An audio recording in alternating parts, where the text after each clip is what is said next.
자, 오늘 우리가 읽은 이 본문을 보면 아마샤라는 유다의 왕이 소개되고 있는데요. 이 왕은 성경 안에서 워낙에 작은 비중으로 나오다 보니까 다소 생소하게 느껴질 것 같기도 합니다. 자, 이른바 이 다윗이나 솔로몬, 여로보암 같은 왕들은요, 이곳저곳에서 언급이 나오지만 오늘 본문에 나와 있는 이 왕은 그렇게 자주 나오는 왕도 아니고 잘 알려진 왕도 아니라는 것이죠. 자, 그런데 이 성경을 꼼꼼히 묵상해 보면 잘 못 들어본 왕인데도 불구하고 이 아마샤에 대한 평가가 그 어떤 왕보다 사실은 긍정적인데요. 자, 먼저 이 3절을 보니까 아마샤는 다윗 정도까지는 아니더라도 여호와 보시기에 어떻게 행했다고 하죠? 정직히 행했다고 하고요. 또한 5절부터 6절을 보니까 그는 모세의 율법에 따라 나라를 공의롭게 잘 통치했다고 하는데요. 특히 자신의 아버지를 암살한 원수들에게 사사로이 복수하지 않고 자비를 베푸는 장면이 참 인상적입니다. 사실 여러분, 동서고금을 막론하고 왕을 암살했거나 왕을 암살하기로 시도한 자는 가장 비참한 방법으로 3대를 멸하지 않습니까? 자, 하지만 아마샤는 아버지의 죄로 인해서 아들을 죽이면 안 된다라는 율법을 충실히 지키면서 자신의 원수를 용서하는 걸 보게 됩니다. 그러니까 원수들의 씨를 말리는 것이 아니라 그 원수의 후손들을 용서하는 것이죠. 자, 게다가 에돔으로부터 그는 크게 승리를 해서 셀라라는 그들의 성읍을 빼앗아 오기까지 하는데요. 자, 우리가 여기까지 읽었을 때는 이 아마샤라는 사람의 모습이 완벽하게 느껴질 것 같아요. 자, 그러니까 지금껏 그 어떤 왕보다 이 아마샤가 여기까지 보았을 때는 훌륭해요, 안 훌륭해요? 예, 훌륭하다라는 것을 우리는 알 수 있죠.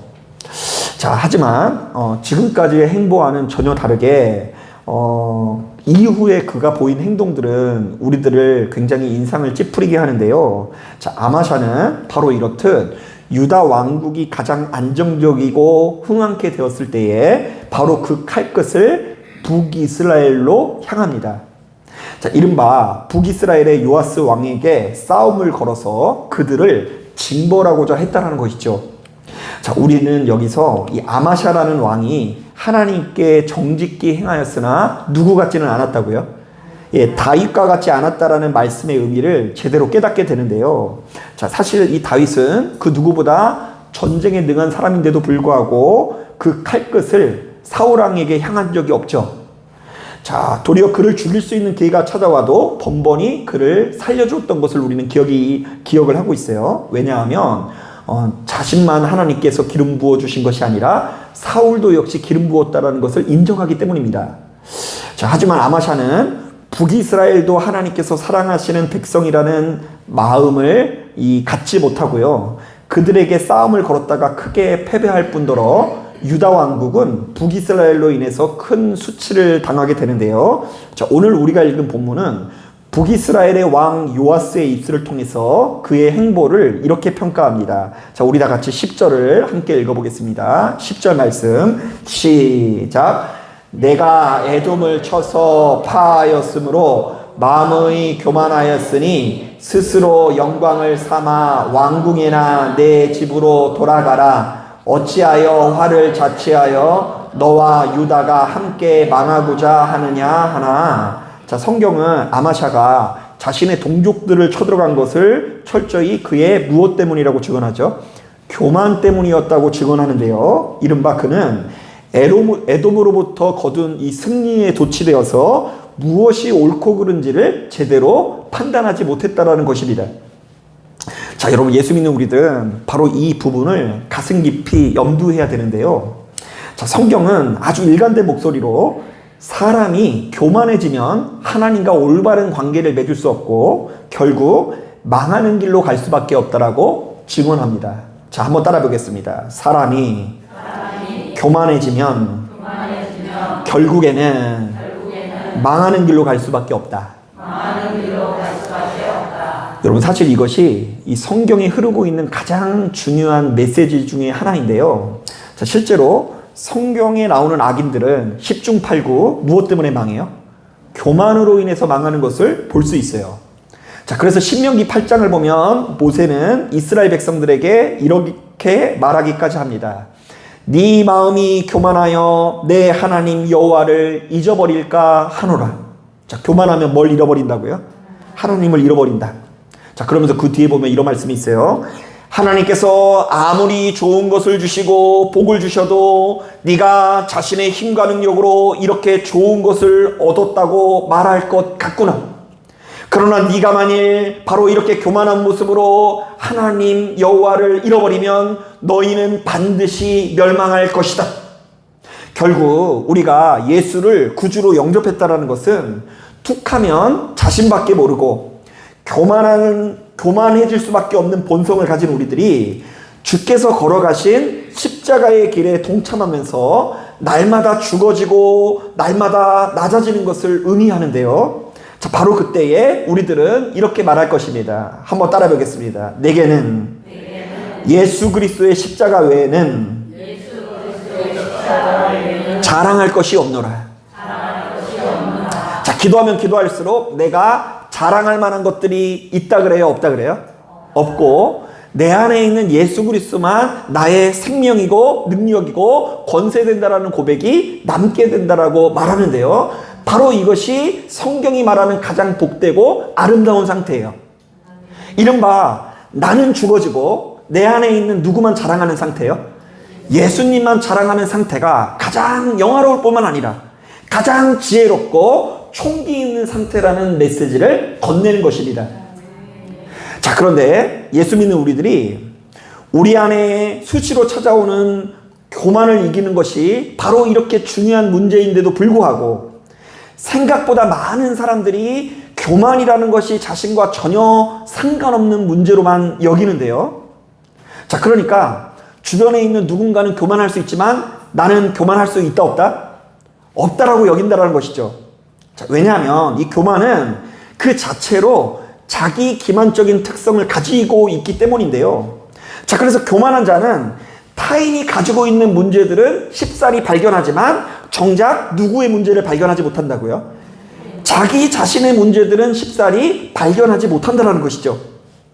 자, 그러니까 우리들은 교만이라는 것을 나와 상관없는 것으로 여기기보다 바로 그 교만이 무엇인지를 제대로 알아야 되는데요. 여러분 잘 들으세요. 자, 여러분 이 교만이라는 것은 돌아다니면서 주변 사람들에게 나는 최고입니다. 나는 대단한 사람입니다. 나는 능력 있는 사람입니다. 라고 말하면서 돌아다니는 것도 교만이지만 그와 동시에 수시로 주님의 말씀을 마주하고도 그 말씀 앞에서 나는 아니지요 라고 말하는 것도 역시 교만이라고 할 수 있어요. 자, 교만의 진수가 어떻게 나타난다고요? 한번 따라 보겠습니다. 주님, 나는 아니지요. 이게 교만이라는 거예요. 여러분 이게 도대체 무슨 말일까? 여러분 마태복음 26장을 보니까 예수께서는 이제 곧 십자가 고난을 당하게 될 것을 인지하시고 당신의 제자들을 생명으로 인도하시기 위해서 몇 가지 당부의 말씀을 남기십니다. 자, 그러니까 자신은 이제 하늘로 승천하게 되지만 이 땅에 누구만 남는다고요? 제자들만 남으니까 이 제자들이 잘 살길 바라는 마음으로 이들에게 꼭 필요한 말씀을 전해주시는 장면이 이 마태복음 26장에 나와요. 자, 먼저 은 30에 예수를 파는 사람이 누구죠? 가룟 유다를 향해서 아주 누가 들어도 가룟 유다한테 하는 말씀인 것처럼 말씀을 전하시고요. 심지어 다 굴기 전에 3번씩이나 예수를 부인하게 될 누구에게요? 베드로에게도 경고의 메시지를 남기십니다. 참 친절하시죠? 그러니까 제자들은 바로 이 말씀에 귀를 기울여서 주님 앞에 충성하기만 하면 되는데요. 자, 아마도 이때 순종했으면 유다가 죽었을까요? 안 죽었을까요? 가룟 유다는 죽지 않았을 거예요. 그런데 이때 말귀를 못 알아들으면서 이 제자들이 한결같이 주님 앞에 어떤 태도를 보입니까? 자, 먼저 그들이 한결같이 한 목소리로 이렇게 증언했다고 이야기합니다. 한번 들어보세요.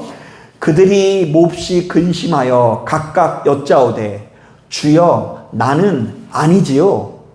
그 예수를 배반한다는 사람이 나는 어떻다고요? 아니래요. 자, 심지어 가룟 유다도 역시 한 번 더 묻습니다. 얘는 2번이나 묻는 거예요. 한 번만 예수님께 나는 아니지요 라고 묻는 게 아니라 두 번씩이나 뭐라고 하는지 들어보세요. 예수를 파는 유다가 대답하여 이르되 랍비여 나는 아니지요. 좀 문제 있는 애 아니에요? 이때까지만 해도 얘 분명히 다 지금 이제 그 군사들과 입을 맞춘 상황이에요. 그러면은 막 전곡을 찌르면서 어떻게 하셨지? 예수님께서 다 알고 계신가 봐 이러면 되는데 그냥 그 순간의 위기를 모면하려고 나는 아니지요 이렇게 대꾸하는 걸 보게 돼요. 여러분 교만한 자들은 이렇게 자기 자신의 연약함이나 실수를 좀처럼 인정하지 않을 뿐더러 주님의 말씀에 좀처럼 귀를 기울이지 않는다고 하는데요. 이른바 아무리 아름다운 말씀을 들어도 아무리 능력 있는 메시지를 들어도 그것은 늘상 타인이 들어야 하는 말씀으로 여길 뿐 스스로에게는 좀처럼 적용하지 못한다는 것이죠. 그래서 저도 실제로 이 목회하면서 이런 종류의 이야기를 많이 들었어요. 아우 목사님 오늘 예배 너무 은혜로웠어요. 이 말씀 집에 있는 그 사람이 꼭 들어야 되는 말씀인데 오늘 안 따라왔다고. 하필이면 그런 날 따라왔다 안 따라왔다? 그런데 누구가 들으면 되는 이야기예요? 자기가 들으면 되는 이야기인데 나에게 필요한 말씀으로 여기지 않고 집에 있는 누군가가 꼭 들어야 되는 말씀으로 여기는 때가 굉장히 많더라고요. 자, 바로 이런 관점에서 예수 믿는 우리들은 스스로에게 이런 질문을 할 수 있어야 되고요. 그 질문 앞에 제대로 된 대답을 남길 수 있어야 되는데요. 한번 여러분 대답해 보세요. 첫째, 여러분 우리 중에 가장 연약하고 초라한 자는 누구입니까?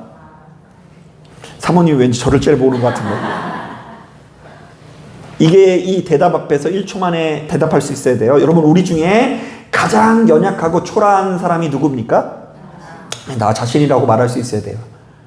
상식적으로는 우리보다 더 나쁜 사람이 있죠. 연쇄살인범도 있고. 그런데 믿음 안에서는 성령의 은총 안에서는 하나님께서 우리에게 허락하시는 신비의 능력으로는 우리 중 가장 연약하고 초라한 자가 나라는 사실을 깨달아야 돼요. 한 번 더 질문해 볼까요? 여러분 우리 중에 하나님의 영광을 가리고 정말로 하나님의 영광의 나라를 가장 많이 어지럽히는 사람이 누굽니까? 나 자신이에요. 한 번 더 묻겠습니다. 여러분 누구의 죄로 인해서 예수께서 십자가에 못 박혀 돌아가셨습니까? 아직 그런 분이 없으시대요. 나는 아니지요 라고 대답하시는 분은 하나도 없고요. 이 가운데 계신 분들은 나야말로 예수를 십자가에 못 박은 죄인이라는 믿음을 가지고 있는 것 같아요. 자, 그런데 여러분 이러한 고백과 동시에 저는 우리 안에 자리 잡고 있는 교만을 뿌리 뽑기 위해서 교만한 자들에게 나타나는 아주 은밀한 특성 세 가지를 여러분들에게 좀 풀어서 제시해 보려고 합니다. 자, 이 교만이라는 것이 제대로 드러나는 사람들은 비교적 빨리 고쳐요. 세상에서 좀 방구 좀 끼는 사람들은요 빨리 고쳐요. 그런데 이 교만이 직접적으로 드러나는 게 아니라 은밀하게 드러나는 사람들은 그것을 고치지 못하는 경우가 많은데요. 이 교만이라는 것이 우리들에게 어떻게 나타날 수 있을까? 자, 크게 세 가지를 제시하려고 하는데요. 자, 먼저 첫 번째로 교만한 자들은 수시로 타인을 못마땅하게 여기면서 툭하면 평가하는 언어를 사용할 수밖에 없습니다. 자, 입만 열면 어떤 언어가 사용된다고요? 평가하는 언어. 그러니까 언어라는 게 여러 가지가 있잖아요. 잘한다, 잘한다, 잘한다 이런 언어도 있고요. 그리고 이 언어가 어떤 언어 같은 경우에는 뭐 희망을 제시하는 언어. 그래도 너는 잘할 수 있어. 뭐 이럴 수 있는데 이 교만한 사람들은 자신도 모르는 사이에 툭하면 타인을 어떻게 한다고요? 평가하는 언어를 사용합니다. 여러분 다시 한번 말씀드리지만 교만한 자라고 해서 툭하면 자기 자신을 자랑하거나 잘난 척하지만은 않고요. 그보다는 타인을 향한 인색함 내지는 타인을 평가하는 언어로 나타나게 됩니다. 자, 이를테면 쟤는 왜 저렇게 행동할까? 말투가 쟤는 마음에 안 들었어. 그리고 또 이런 얘기 못 들어보셨어요? 쟤 딱 보니까 벌써 글러먹었어. 못 들어본 것 같아요? 자, 이런 평가가 수시로 이어지기 마련인데요. 그렇다면 이러한 언어 생활의 뿌리는 겸손이 아니라 교만일 수 있습니다. 자기가 좀 수준 높다고 생각하니까 타인을 평가하는 거예요. 여러분 어느 중학생 아이가 시험을 보고 95점을 맞았습니다. 그래서 너무 기쁜 나머지 성적표를 들고 와서 집에 와서 어머니께 보여드렸죠. 그랬더니 어머니가 성적표를 한참 들여다보더니 인상을 쓰시면서 이렇게 말하는 거예요. 야, 100점 맞을 수 있는 애가 왜 한 문제를 틀리고 난리야. 다음에는 조금 더 완벽하게, 다음번엔 조금 더 오점 없이 다 해보자. 너희 반에 100점 맞은 친구 있어 없어? 꼭 나는 하나 틀리면 꼭 100점 맞은 애가 있어요 없어요? 있어요. 그래서 있어. 그러니까 야, 걔는 100점 맞았는데 너는 왜 틀리고 난리야? 이러면서 이 쥐어 박는 거예요. 사실 여러분, 어머니 따졌을 때 이 엄마는 자녀가 잘 되라고 이런 말을 한 거겠죠. 자녀가 다음번에는 95점보다 더 나은 인생을 살라고 100점 맞으려고 조언을 한 겁니다. 자, 그런데 이런 식으로 비교하고 평가하는 말을 쏟아내면 결국 그 아이는 자신감을 잃을 뿐만 아니라 다음번에는 시험 몇 점 맞았다라고 엄마한테 이야기를 할까요, 안 할까요? 안 할 거예요. 몰래 할 거예요. 하지 말란다고 안 하는 게 아니라 몰래 하게 되는 역사가 누리게 돼요. 자, 그래서 한 교육학자가 바로 이런 상황 속에서 바로 이런 언어를 가진 부모들에게 이렇게 묻더라고요. 어머니는 어릴 때 매번 100점을 맞았습니까? 라고 묻더라고요. 그랬더니 그 엄마가 자기는 90점도 맞아본 적이 없대요. 그리고 그 옆에 있는 아버지한테 묻더라고요. 아버지는 일평생 뭐가 그렇게 잘 살았다고, 뭐가 그렇게 대단한 인생을 살았다고 자녀를 칭찬하지 않으십니까? 자, 그 얘기 하는데 제가 막 뜨끔하더라고요. 아버지는 뭐가 그렇게 잘나고 대단해서 그렇게 칭찬하지 않습니까? 부모는 자녀를 무조건적으로 칭찬하는 사람이어야 합니다. 자, 만약 이러한 기준을, 이러한 원칙을 고려하지 않고 자녀에게 지나치게 엄격하거나 지나치게 평가하는 언어를 사용하고 있다고 한다면, 왜 3등하고 난리야? 1등 해야지. 왜 2등하고 난리야? 1등 해야지. 이런 언어를 사용하고 있다고 한다면 본인도 죽을 수밖에 없고 타인도 죽을 수밖에 없다는 것을 기억하시길 바랍니다. 결국 이것도 하나님 앞에 교만해서 그런 거예요. 자, 그런가 하면 두 번째로, 이 교만한 자들은 타인의 의사를 존중하지 못하고 어떻게든 그를 자신의 뜻대로 움직이려고 한다고 합니다. 조종하려고 한대요. 자, 그들은 겉으로는 내가 널 위한다, 그건 잘못된 생각이야 라고 말하지만 실제로는 상대의 판단력과 감정을 무력화시키고 자신의 판단과 관점을 절대화하려고 하는 경향을 가진다고 합니다. 자, 최근 들어 이런 태도를 이제 신조어가 등장을 했는데요. 가스라이팅이라는 단어를 사용해서 설명을 합니다. 여러분 들어보셨어요? 가스라이팅? 저도 요즘에 공부를 열심히 해야 돼요. 요즘에 새로운 말이 하도 많이 등장을 해서. 이때 이 가스라이팅이라는 말은 이 심리학적인 용어인데요. 상대방이 자신의 감정과 생각과 기억을 믿지 못하도록 만들고 결국 내 뜻대로 조종하고 지배하려는 심리적 조작을 말하는데요. 자, 그러니까 얘가 무슨 말만 하면 그거 다 틀렸다고 말하는 거예요. 너는 아직 그 정도의 수준이 아니고 정말로 대단한 나의 말을 들어야 된다라고 말하는 것이 가스라이팅이에요. 그런데 여러분, 냉정하게 말하면 이러한 언어가 제일 많이 사용되는 데가 어딘 줄 아세요? 교회예요, 교회. 목사가 성도들을 가스라이팅 할 수 있다 없다? 있어요. 뭐 했다 그러면 아니라고, 안 된다고, 나의 뜻대로, 내가 더 대단한 사람이니까 나의 뜻대로 이야기해야 된다고 하면서 여러분들은 응답받을 수 없고 나만 응답받은 사람처럼 이 조종하는 행동도 영적인 가스라이팅이라고 할 수 있는 거예요.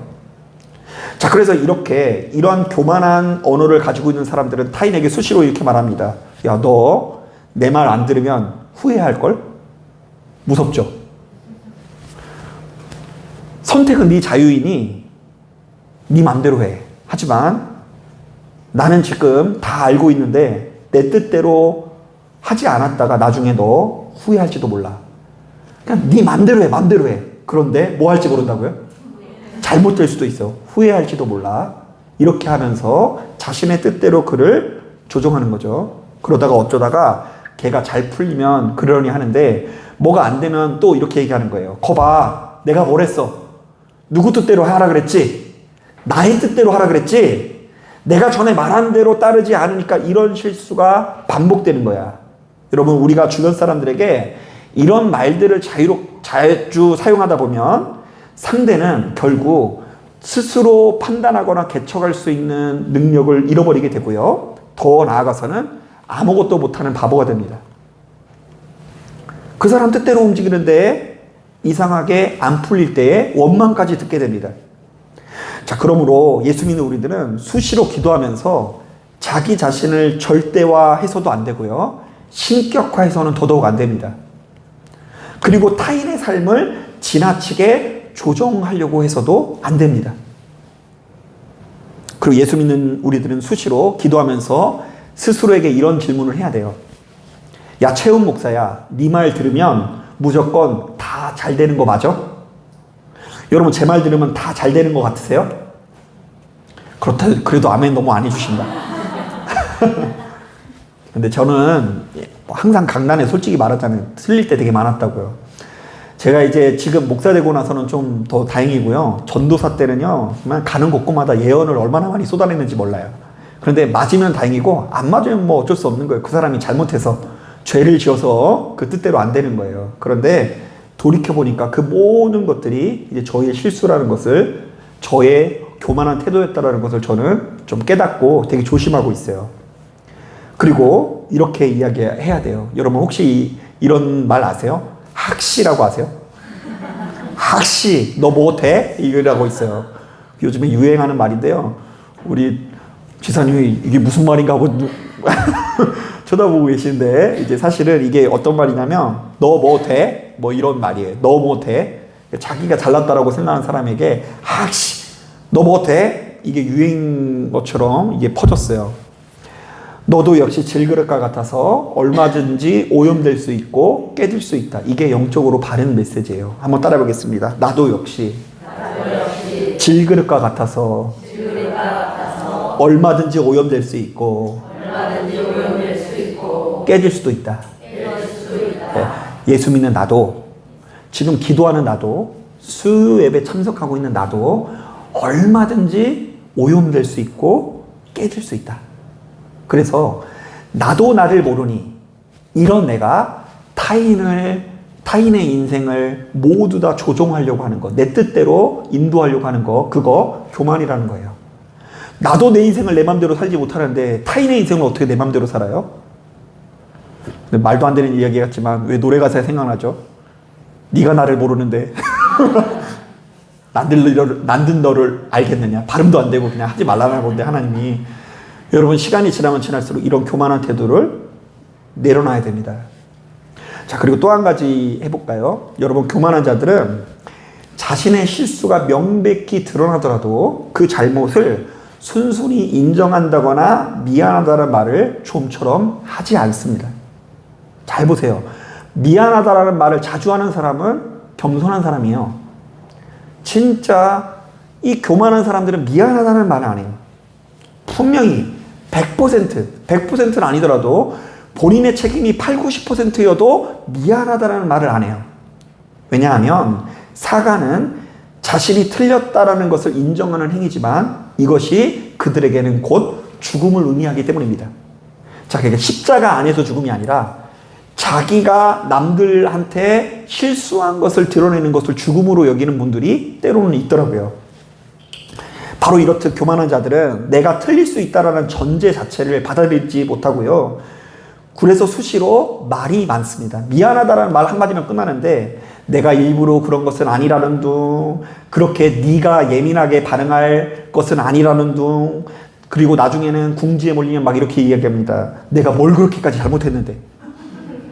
실제로 누가 잘못했거든요? 누가 잘못했다고요? 지가 잘못했는데 남들 앞에 가서 내가 뭘 그렇게까지 잘못했는데 라는 말을 꺼내놓고요. 심지어는 너는 뭘 잘했는데 막 이렇게 얘기하면서 30년 전에 그 사람이 실수했던 거 막 꺼지먼해가지고 매번 돌아가가지고 30년 전에 네가 그때 잘못했잖아 하면서 이 원점으로 만드는데요. 이런 표현들의 공통점은 나는 틀리지 않았다라는 자기 확신을 굽히지 않으면서 상대의 감정을 왜곡하거나 무시한다는 데 있습니다. 이른바 겉으로는 차분하거나 이성적으로 볼 수 있지만 그 안에는 사과를 회피하고 자신을 지키려는 교만한 본심이 자리 잡고 있다는 것이죠. 자, 그래서 예수 믿는 우리들은 바로 이러한 마음들을 물리치기 위해서 부단히 노력해야 되는데요. 우리는 그저 교만이라고 한 단어로 표현하지만 이 교만은 우리에게 여러 방법과 부분에 걸쳐서 우리의 인생을 파괴해요. 지금 제가 3가지 이야기했잖아요. 잘못한 것도 인정하지 않고, 그리고 가스라이팅하고 상대방을 막 조종하려고 하고, 뭐 여러 가지 이 루트를 통해서 이 교만은 좌우지간 여러분들의 인생을 파괴시키고 여러분들과 주변 사람들의 관계를 나쁘게 만들고 고립시키고 외롭게 만든다는 걸 기억하셔야 돼요. 그러니까 나는 원래 행복한 형상을 누리기 위해서 이 땅에 태어났지만 내가 스스로 만들어낸 이 자부심, 교만함으로 인해서 그것을 누리지 못한다는 것이죠. 여러분, 우리가 하나님 앞에 겸손한 사람이 될 때 하나님과 우리의 관계도 바로 서고 나는 죽고 내 안에 예수만 살아나는 역사를 통해서 생명을 누리게 된다는 것을 기억하시길 바랍니다. 자, 말씀을 정리합니다. 자, 오늘 우리가 읽은 이 본문을 보면 아마샤는 처음에는 하나님 보시기에 누구보다 정직한 왕이었습니다. 자, 아마샤만큼 처음에 잘한 왕이 별로 없어요. 처음에는 거의 완벽한 모습을 보입니다. 하지만 그는 에돔과의 전쟁에서 큰 승리를 거둔 이후에 교만해졌고 결국 하나님의 뜻을 묻기보다 자신의 판단과 의지를 앞세우게 됩니다. 자, 그 결과 어떻게 됩니까? 이렇게 선한 왕이 하나님께서 기뻐하시지 않는 일, 곧 동족을 치는 전쟁을 일으키게 됩니다. 자, 지가 에돔을 이기니까 누구도 이길 줄 알았어요? 북이스라엘도 이길 줄 알았어요. 왜냐하면 에돔이 상대적으로 조금 더 강력한 민족이에요. 에돔이 좀 더 강하고 북이스라엘은 작으니까 얼마든지 먹을 수 있을 줄 알았는데 전쟁의 승패는 자신에게 달려있는 것이 아니라 누구에게 달려있죠? 하나님께 달려있다는 것이 성경의 세계관이에요. 증명할 수는 없어요. 역사적으로 뭐 누가 와가지고 그런 법이 없습니까? 이러면 할 말이 없어요. 그러나 이 성경은 이 성경만의 언어로, 성경에 담긴 이 신앙의 언어로 바로 이것을 이야기하고 있어요. 전쟁의 승패는 나에게 달린 게 아니라 하나님에게 달려있다. 그런데 아마샤는 북이스라엘보다 더 큰 악을 행하였고 이로 인해서 망하게 됐다. 여러분, 이 대목에서 우리는 자연스럽게 다윗의 행보를 떠올리게 됩니다. 다윗의 행보를 떠올리게 됩니다. 자, 본문에 그런 내용이 나오잖아요. 아마샤가 하나님께 정직하게 행했지만 누구처럼은 행하지 않았다고요? 다윗처럼 행하지 않았다는 언급이 분명히 나와요. 자, 그런데 이 다윗이 어떤 왕이었습니까? 다윗은 전쟁에 능한 왕이었고 무수히 많은 승리를 경험했지만 그는 승자의 위치에 서 있을 때도 하나님 앞에 겸손한 마음을 유지합니다. 자, 엄연히 따졌을 때 여러분, 이 다윗도 완벽한 사람이에요? 아니면 실수가 많은 사람이에요? 너무 많아요, 실수가. 이 사람은요, 이 살인자이기도 하고요, 그 하나님 안에서 너무 큰 실패를 경험한 사람이기도 합니다. 그리고 엄연히 따졌을 때 왕은 말을 많이 갖지 말고, 왕은 여인을 곁에 많이 두지 말고, 뭐 이런 율법들이 있잖아요. 그런데 이거 다 다윗이 지켰을까요? 못 지켰을까요? 다윗도 결혼 좀 했어요. 다윗도 말들을 많이 가졌습니다. 자, 그런데 이 다윗이 그렇게 많은 실수를 했는데도 불구하고 선한 왕의 기준이 되는 이유는 그가 뭐 나라를 잘 경영해서 그렇다기보다 다윗은 자신의 연약함을 인정할 줄 아는 사람이었고 실수가 드러나면 감추지 않고 하나님 앞에 나아가 회개하는 자리에 서게 되는 사람이었기 때문입니다. 자, 사랑하는 여러분, 바로 이 말씀에 귀를 기울이면서 우리도 역시 하나님 앞에서 교만한 자가 아니라 겸손한 자가 되길 바랍니다. 이때 겸손은 매 순간 하나님을 기억하고 하나님의 뜻을 묻고 그 뜻 앞에 자신의 생각과 판단을 내려놓는 삶의 방식입니다. 이른바 승리의 순간에도 하나님께 영광을 돌리고 실수의 순간에도 하나님 앞에 회개하며 무릎 꿇는 자, 바로 이 사람이 하나님 앞에 겸손한 자인 것입니다. 그러므로 우리도 역시 아마샤처럼 작은 성취를 거두었음으로 말미암아 교만해지는 사람이 아니라 항상 다윗처럼 하나님의 마음을 헤아리면서 회개의 길로 나아가실 수 있는 저와 여러분들이 되시기를 주님의 이름으로 축복합니다. 자, 기도하겠습니다.